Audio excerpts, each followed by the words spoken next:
Hello everyone, welcome to college coding. और आज से हम जावा की सीरीज शुरू कर रहे हैं।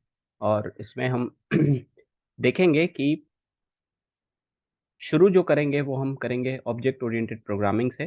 ठीक है, उसके बाद जितने भी टॉपिक्स आते रहेंगे वो हम डे बाय डे वीडियो में देखते रहेंगे। ठीक है, तो शुरुआत जो हम कर रहे हैं जावा की वो उप्स कॉन्सेप्ट से शुरू कर रहे हैं। ठीक है, और उप्स कॉन्सेप्ट की जब बात आती है दोस्तों, तो बात आती है ऑब्जेक्ट्स और क्लास की। ठीक है, तो ऑब्जेक्ट और क्लास का यार आपने कॉन्सेप्ट को समझ लिया तो 50% जो आपके जो उप्स के जो कॉन्सेप्ट है, जो हिले हुए हैं, जो बेसिक्स हैं, मोस्ट ऑफ द कॉन्सेप्ट आपके ऑब्जेक्ट और क्लास से ही क्लियर हो जाएंगे। तो बहुत लोगों को तो यही समझ में नहीं आता कि ऑब्जेक्ट और क्लास कैसे क्रिएट करें, ऑब्जेक्ट कब क्रिएट करते हैं, ऑब्जेक्ट्स कैसे क्रिएट करते हैं, है ना। ऑब्जेक्ट्स यू नो को एक्सेस कैसे करते हैं, राइट। डिफरेंस क्या होता है ऑब्जेक्ट और क्लास में। बहुत सारी ऐसी चीजें हैं जो हम इस वीडियो में देखेंगे। तो ऑब्जेक्ट ओरिएंटेड प्रोग्रामिंग शुरू करते हैं और देखते हैं ऑब्जेक्ट सबसे पहले क्या होते हैं। तो सबसे पहला पॉइंट आप देख रहे होंगे, लिखा है real world entity such as pen, chair, table etcetera. जितनी भी आप बैठे हैं, मैं यहाँ पे बैठा हूँ, मेरे आसपास जितनी भी चीजें हैं ना, वो क्या है, वो ऑब्जेक्ट है।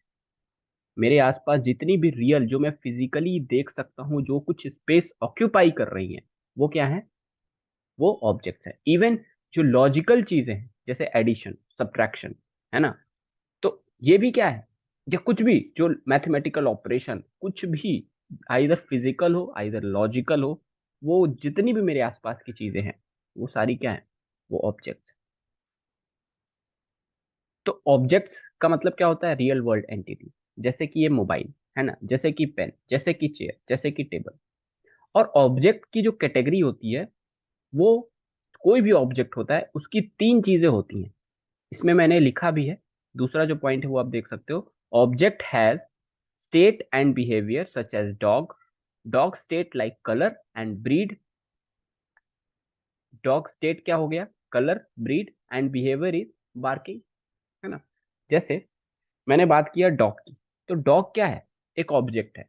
अब डॉग डॉग के स्टेट क्या हो सकते हैं, मतलब डॉग का कलर हो सकता है, डॉग की ब्रीड हो सकती है ना। डॉग का you know different different type के हो सकते हैं, लाइक पोमेरियन हो गया, लेब्राडोर हो गया। तो ये सारे क्या हो गए, डॉग के स्टेट हो गए। बिहेवियर, उसका बिहेवियर क्या है, उसके चार पैर होते हैं, वो भौंकता है, राइट। तो ये क्या हो गए, उसके बिहेवियर हो गए। यहाँ पे वही तीसरा पॉइंट जो यहाँ पे लिखा है, वो लिखा है it can be physical. Object हमारा फिजिकल भी हो सकता है, लॉजिकल भी हो सकता है। चौथा पॉइंट है इंस्टेंस ऑफ क्लास। ऑब्जेक्ट क्या होता है, इंस्टेंस ऑफ क्लास होता है। इंस्टेंस ऑफ क्लास का मतलब क्या है, जब हम क्लास देखेंगे तो हम देखेंगे इंस्टेंस ऑफ क्लास का मतलब अभी हम ये समझ सकते हैं, ऑब्जेक्ट जो है वो क्लास का एक छोटा सा भाग है। ऑब्जेक्ट जो है वो क्लास का छोटा सा पार्ट है। क्या है, ऑब्जेक्ट क्लास का छोटा सा पार्ट है। ठीक है, और जब भी ऑब्जेक्ट हम क्रिएट करते हैं, fifth point, it stored in heap. तो जब भी ऑब्जेक्ट क्रिएट होता है वो कहाँ पे स्टोर होता है, हीप के अंदर स्टोर होता है। कहाँ पे स्टोर होता है, हीप के अंदर स्टोर होता है। और जब भी हम six point, for creation of object reference variable की रिक्वायरमेंट होती है। जब भी हम ऑब्जेक्ट क्रिएट करते हैं, जैसे डेटा टाइप जैसे हमने कोई डेटा टाइप क्रिएट किया इंट ए वेरिएबल, ठीक है, तो हमें किसकी जरूरत पड़ती है, वेरिएबल की जरूरत पड़ती है ना। सपोज कोई डेटा टाइप है और हमको वेरिएबल क्रिएट करना है। वेरिएबल क्रिएट करना है तो किसकी जरूरत पड़ती है, हमको डेटा टाइप की जरूरत पड़ती है। वैसे ही अगर हमें ऑब्जेक्ट क्रिएट करना है तो हमको किसकी जरूरत पड़ती है, रेफरेंस वेरिएबल की जरूरत पड़ती है। रेफरेंस वेरिएबल की जरूरत पड़ती है, और वो रेफरेंस वेरिएबल किस टाइप का होता है, तो क्लास के टाइप का ही होता है। ठीक है, अब क्लास क्या होता है, तो क्लास होता है collection of object, sometimes we can call blueprint of logical entity. Sometimes we can call blueprint.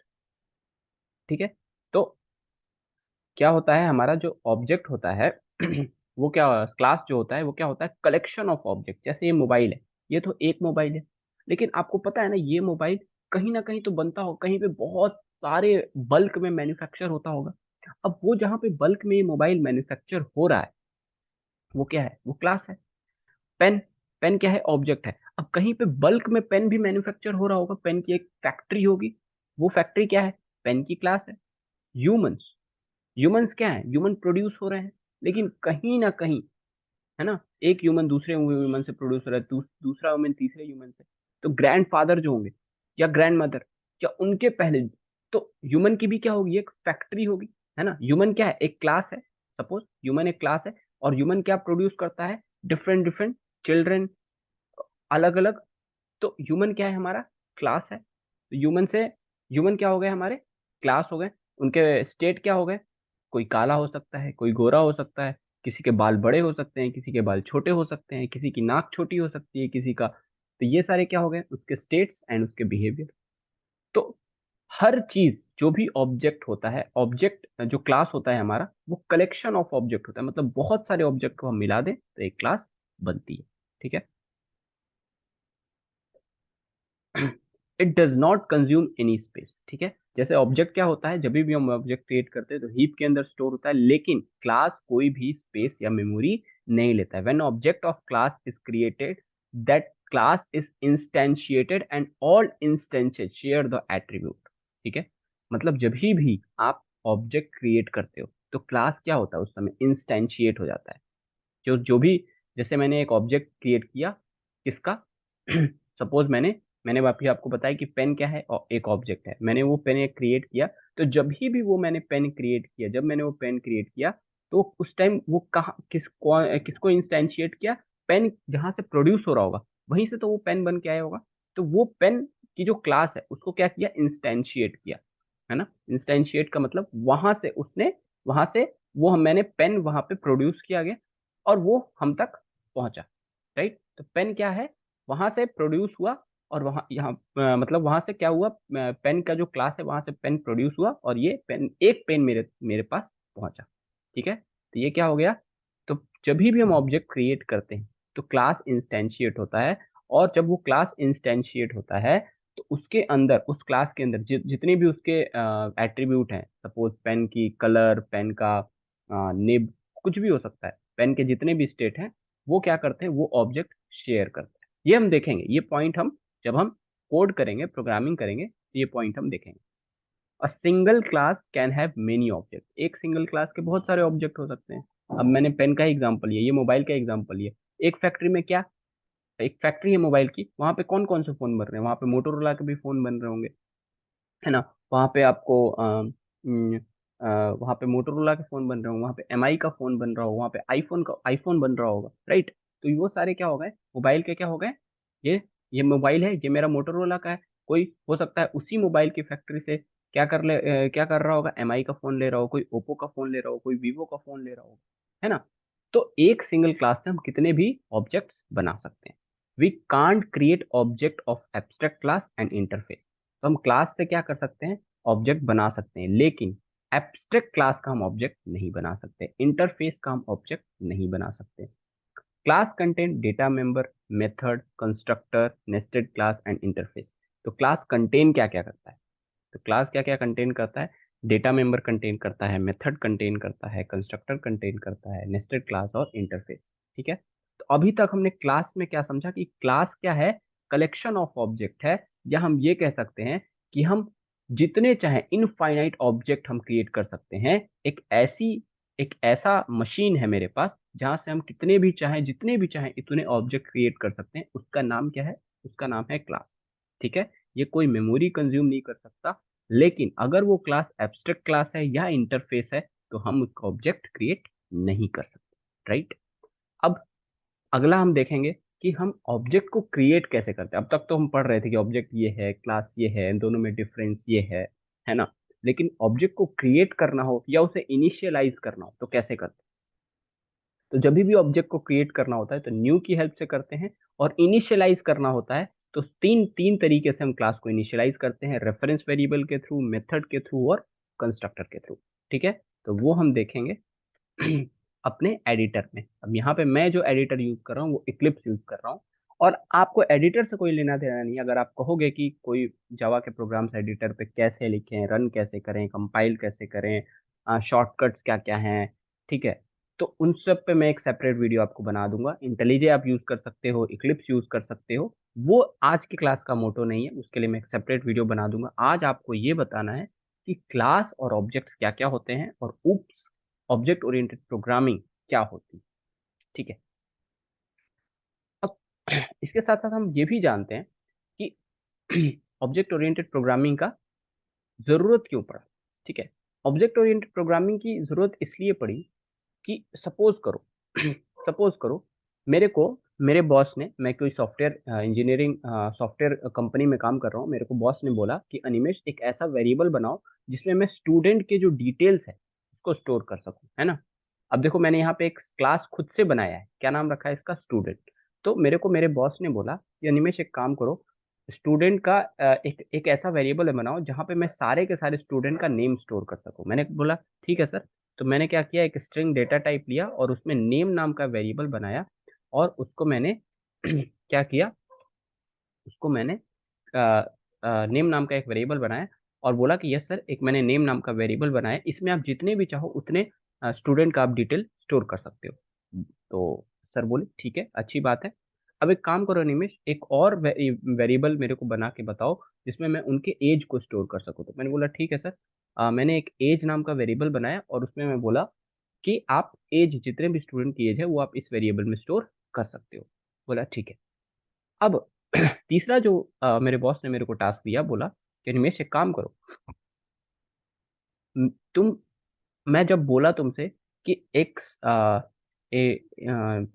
जो स्टूडेंट है उसका नेम एक वेरिएबल में स्टोर करके दो और एज एक वेरिएबल में स्टोर करके दो, वो तो तुमने किया, लेकिन मैं तुमसे ऐसे नहीं कह रहा था कि तुम दोनों के लिए अलग अलग वेरिएबल बना दिए, नेम के लिए स्टूडेंट के लिए अलग बना दिए और एज के लिए अलग बना दिए। ऐसे नहीं मैं कह रहा। मेरे कहने का मतलब ये है, मेरे बॉस ने बोला कि ऐसा नहीं करो, एक काम करो, एक स्टूडेंट नाम का ही तुम क्यों नहीं वेरिएबल बना देते हो जिसमें मैं जितने स्टूडेंट चाहूँ उतने स्टूडेंट का मैं डेटा, उनके नेम और उनके एज का डेटा स्टोर कर सकता हूँ। ये तो तुमने नेम और एज एक वेरिएबल बना दिया। तो नेम मुझे स्टोर करना हो तो नेम में करूंगा, एज करना हो तो एज में करूंगा। मेरे को एक ऐसा वेरिएबल बनाओ, एक स्टूडेंट नाम का एक वेरिएबल बनाओ, एक ऐसा वेरिएबल बनाओ जिसमें मैं सारे के सारे स्टूडेंट की डेटा को स्टोर कर सकूं। तो अब ये मैं कैसे करूं, क्योंकि स्टूडेंट नाम का तो डेटा टाइप कोई होता नहीं है। मेरे बॉस ने जब बोला कि नेम नाम का एक वेरिएबल बनाओ जिसमें उनके नेम स्टोर कर सकूं, तो नेम के लिए स्ट्रिंग डेटा टाइप होता है, एज के लिए इंट डेटा टाइप होता है जिसमें मैं एज एज वेरिएबल बना के उनका नाम, उनके एज स्टोर कर दूंगा। नेम के लिए मैं नेम नाम का वेरिएबल बना के उनका नेम स्टोर कर दूंगा। लेकिन स्टूडेंट नाम का तो वेरिएबल होता ही नहीं है जहां पे मैं इन दोनों को एक साथ स्टोर कर सकूं। नेम और एज को मेरे बॉस ने बोला कि नेम और एज को एक साथ स्टोर करो एक स्टूडेंट के डेटा में, फिर दूसरा स्टूडेंट के डेटा में एक साथ स्टोर करो नेम और एज को। ऐसे करके मेरे को एक वेरिएबल बना के दिखाओ जहां पे उसका नाम भी और उसका एज दोनों मैं एक ही वेरिएबल में स्टोर कर सकूं। अब ये मैं कैसे कर सकता हूँ, अगर मेरे को नेम और एज को एक ही वेरिएबल में स्टोर करना है, ये मैं कैसे कर सकता हूँ, तो ये मैं जरूर कर सकता हूँ अगर मुझे उप्स का कॉन्सेप्ट पता है, अगर मुझे ऑब्जेक्ट ओरिएंटेड प्रोग्रामिंग आती है, और वही हम देखेंगे।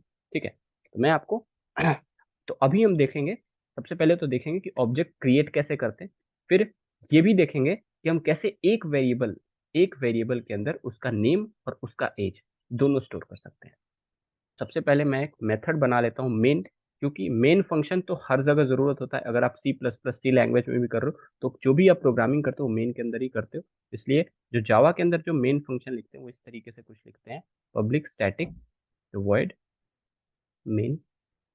और इसके अंदर मैंने क्या किया, इस तरीके से ही डिफाइन करते हैं, इसलिए अभी ये मत पूछना क्योंकि ये टॉपिक नहीं है, ये मैं आपको बता दूंगा। ठीक है। ये आपको मैं नेक्स्ट वीडियो में बता दूंगा जब हम फंक्शन पढ़ेंगे या मेन फंक्शन के बारे में देखेंगे। तो अब मैं आपको क्या बताने वाला हूँ, how to create object, create create object. Objects कैसे क्रिएट करते हैं, ऑब्जेक्ट्स हम क्रिएट करते हैं न्यू की हेल्प से, और न्यू की हेल्प से ऑब्जेक्ट को क्रिएट करते हैं। लेकिन ऑब्जेक्ट को न्यू की हेल्प से तो क्रिएट करते हैं, लेकिन उसको एक्सेस करने के लिए हमको रेफरेंस वेरिएबल की जरूरत पड़ती है, और वो रेफरेंस वेरिएबल किस टाइप का होता है, जिस टाइप का हमारा क्लास होता है। तो हमारा क्लास किस टाइप का, स्टूडेंट टाइप का, तो हम ऐसे लिखेंगे स्टूडेंट। और मान लेते हैं एक मैंने रेफरेंस वेरिएबल बनाया एस टी डी नाम से, और यहाँ पे मैंने लिखा न्यू स्टूडेंट। अब जैसे ही मैंने न्यू स्टूडेंट लिखा ना, तो मेरा ऑब्जेक्ट क्रिएट हो गया। मेरा ऑब्जेक्ट क्या हो गया? क्रिएट हो गया। मेरा ऑब्जेक्ट क्रिएट हो गया जैसे ही मैंने न्यू स्टूडेंट लिखा, मेरा ऑब्जेक्ट क्रिएट हो गया। और न्यू स्टूडेंट लिखने से हुआ क्या? तो न्यू स्टूडेंट लिखने से, जैसे ही मैंने न्यू स्टूडेंट लिखा तो ऑब्जेक्ट क्रिएट हुआ। और मैंने आपको बताया था कि जब भी ऑब्जेक्ट क्रिएट होता है तो क्या किसको इंस्टेंशिएट करता है? जो क्लास है वो इंस्टेंशिएट हो जाता है। क्लास क्या हो जाता है? इंस्टेंशिएट हो जाता है। क्लास इंस्टेंशिएट हुआ। और मैंने एक और चीज बताई थी, जब भी ऑब्जेक्ट क्रिएट होता है तो किसके अंदर स्पेस ले लेता है? मेमोरी किसके अंदर एलोकेट करता है? किसके अंदर एलोकेट करता है? हीप के अंदर। ठीक है। तो अभी मैंने जैसे ही ऑब्जेक्ट क्रिएट किया, स्टूडेंट का जो क्लास है वो इंस्टेंशिएट हुआ, लेकिन अभी मेमोरी एलोकेट नहीं हुई है। मेमोरी एलोकेट कब होती है ऑब्जेक्ट को? रन टाइम पे। मेमोरी कब एलोकेट होती है ऑब्जेक्ट को? रन टाइम पे। ठीक है। तो अभी बस ऑब्जेक्ट क्रिएट हुआ है, अभी मेमोरी एलोकेट नहीं है। जैसे ही मैं इस प्रोग्राम को रन करूंगा तब ऑब्जेक्ट को मेमोरी एलोकेट होगी। ठीक है। अब तो ये मैंने अभी क्या किया? ऑब्जेक्ट क्रिएट कर दिया। अब मेरे को टास्क क्या मिला था? मेरे को टास्क मिला था कि नेम और एज तुमने अलग अलग जो वेरिएबल स्टूडेंट का बनाया ना, वो तुम दोनों को एक ही वेरिएबल के अंदर स्टोर करो। एक ही वेरिएबल के अंदर क्या करो? स्टोर करो। ठीक है। अभी तो मैंने ऑब्जेक्ट क्रिएट कर दिया। अब मैं चाहता हूँ कि ऑब्जेक्ट को क्या करूँ? इनिशियलाइज करूँ। ऑब्जेक्ट्स को क्या करूँ? इनिशियलाइज करूँ। तो देखो ऑब्जेक्ट क्रिएट हो गया है। अब ध्यान से सुनना। ऑब्जेक्ट क्रिएट हो गया है ना? अब मैं चाहता हूँ कि ये ऑब्जेक्ट जो क्रिएट हुआ है न्यू की हेल्प से, जब मैंने ऑब्जेक्ट क्रिएट किया है, अब इसके अंदर मैं कुछ क्या करना चाहता हूँ? कुछ इसके अंदर डेटा भेजना चाहता हूँ। डेटा मतलब इसको मैं इनिशियलाइज करना चाहता हूँ सिंपली। मैं इसको क्या करना चाहता हूँ? इनिशियलाइज करना चाहता हूँ। तो अब ऑब्जेक्ट जो क्रिएट हुआ है ना न्यू की हेल्प से, उसको मैं कैसे एक्सेस कर सकता हूँ? तो उसको मैं इस रेफरेंस वेरिएबल के थ्रू एक्सेस कर सकता हूँ। उसको मैं रेफरेंस वेरिएबल के थ्रू एक्सेस कर सकता हूँ। तो इसीलिए मैंने क्या लिखा? एसटीडी लिखा। और जैसे ही मैंने आपको बताया था कि जैसे ही आप न्यू की हेल्प से ऑब्जेक्ट क्रिएट करते हो तो क्लास इंस्टेंशिएट होता है। अब जब क्लास इंस्टेंशिएट हुआ, मतलब इस ऑब्जेक्ट के अंदर नेम और एज दोनों आ गया। इस ऑब्जेक्ट के अंदर क्या आ गया? क्लास इंस्टेंशिएट हुआ तो उसमें जितने भी एट्रीब्यूट हैं, मैंने बताया था, वो सारे एट्रीब्यूट उस वो जो ऑब्जेक्ट जो क्रिएट किया है वो शेयर करता है। तो जैसे ही मैंने क्लास क्रिएट किया, ऑब्जेक्ट क्रिएट किया, तो ये क्लास इंस्टेंशिएट हुआ। और जो ऑब्जेक्ट है वो इन दोनों वेरिएबल्स को, दोनों एट्रीब्यूट को या वेरिएबल्स को क्या करेगा? शेयर करेगा। तो एसटीडी, अब मैं क्या करूंगा? अब जो एसटीडी जो रेफरेंस वेरिएबल बनाया ना, इसके थ्रू मैं क्या करूंगा? इन डेटा मेंबर्स को क्या करूंगा? एक्सेस करूंगा। और कैसे एक्सेस करूंगा? डॉट ऑपरेटर के थ्रू। कैसे एक्सेस करूंगा? डॉट ऑपरेटर के थ्रू। तो पहले मैं सपोज करो मैं एक्सेस करना चाहता हूँ, जैसे ही मैं देखो यहाँ पे डॉट लगाऊंगा, जितने भी एट्रीब्यूट हैं, जितने भी ये जो ऑब्जेक्ट हैं, जो जो चीजें मैं परफॉर्म कर सकता हूँ, वो सारी देखो यहाँ पे सजेशन में आने लगी। वो सारी यहाँ पे सजेशन में आने लगी। मतलब आपने एक तो आप मैंने क्या, एक तो देखो ये दोनों आ रहा है, एज और नेम, ये दोनों मैंने क्रिएट किया है। तो अब मैं इन दोनों को क्या कर सकता हूँ? इन दोनों को एक्सेस कर सकता हूँ। और किसके थ्रू एक्सेस कर रहा हूँ? मैं रेफरेंस वेरिएबल के थ्रू एक्सेस कर रहा हूँ। और ऑपरेटर क्या यूज किया है मैंने? और एक्सेस करने के लिए ऑपरेटर कौन सा यूज करते हैं? डॉट ऑपरेटर यूज करते हैं। ठीक है। तो सबसे पहले मैं नेम को एक्सेस करना चाहता हूँ, और नेम यहाँ पे मैं इनिशियलाइज कर देता हूँ अनिमेश। क्या नेम कर देता हूँ यहाँ पे मैं? अनिमेश। ठीक है। जो कि मेरा नाम है। और दूसरा मैं यहाँ पे क्या करता हूँ? उसके एज को इनिशियलाइज कर देता हूँ, सपोज 22। ठीक है। ज़्यादा हो गया, 22, है ना? दोनों को मैंने इनिशियलाइज कर दिया। अब मैं अगर मैं system dot out dot println S T D dot name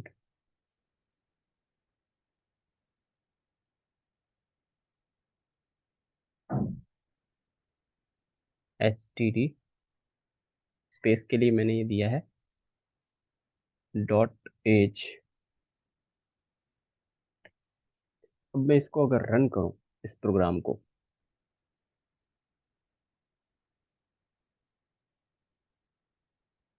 तो यहाँ पे देखो क्या आ रहा है? अनिमेश। और यहाँ पे आ रहा है मेरा एज। अभी इसके अंदर मैं एज लिख दूं, एज,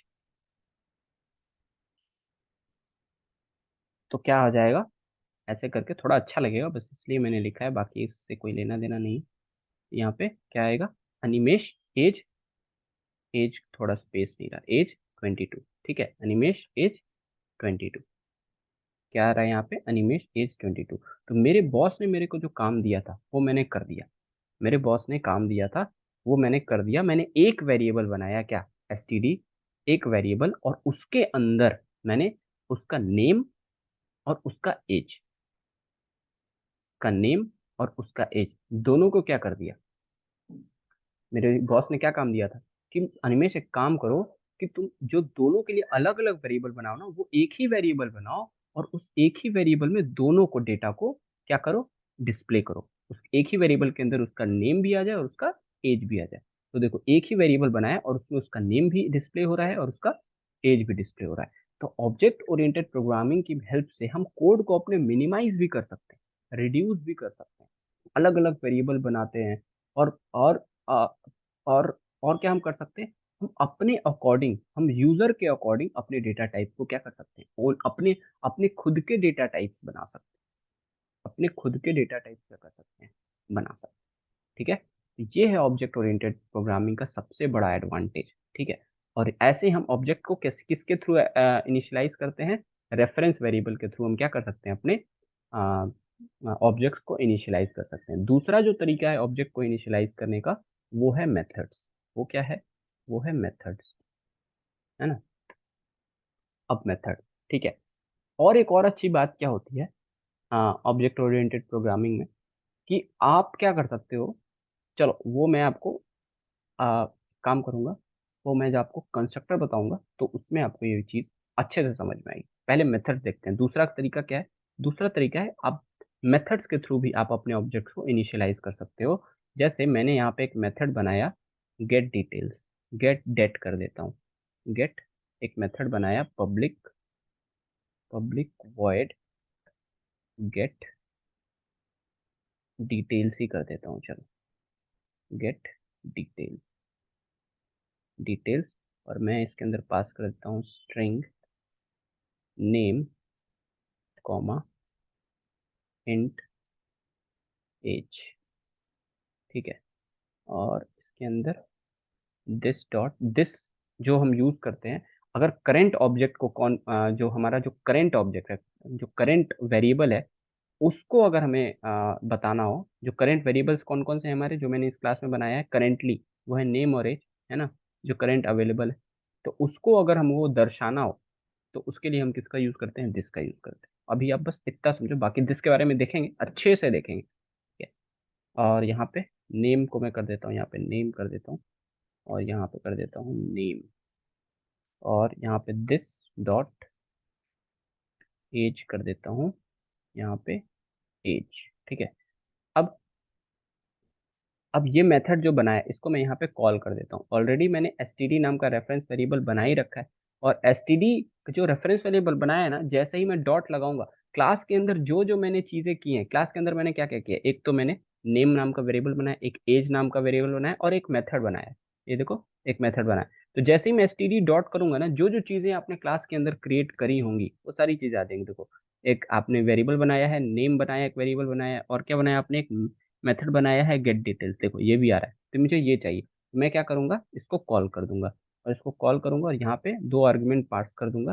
यहाँ पे पास कर दूंगा आकाश, आकाश, और यहाँ पे कर दूंगा मैं एज इसकी कर दूंगा सपोज 16। ठीक है, अब मैं इनको इसको पास कर दिया। अब ये क्या होगा, गेट डिटेल्स को कॉल करेगा, और नेम और एज में जो मैंने नेम और एज पास किया है, वो नेम और एज जो जो ये जो यहाँ पे जो वेरिएबल क्लास के ऊपर जो वेरिएबल डिफाइन है, उनमें इन नेम और एज को क्या कर देगा, स्टोर कर देगा। अब स्टोर करने के बाद उनको डिस्प्ले भी तो कराना हमें, तो एक और फंक्शन बना देते हैं डिस्प्ले का, वर्ड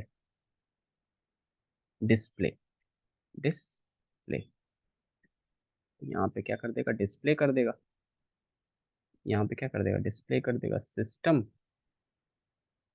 ये इसको ही कॉपी पेस्ट कर देता हूँ। ठीक है, तो कॉपी पेस्ट कर देते हैं, system dot out dot println, ठीक है, system dot out dot println S T dot name dot as.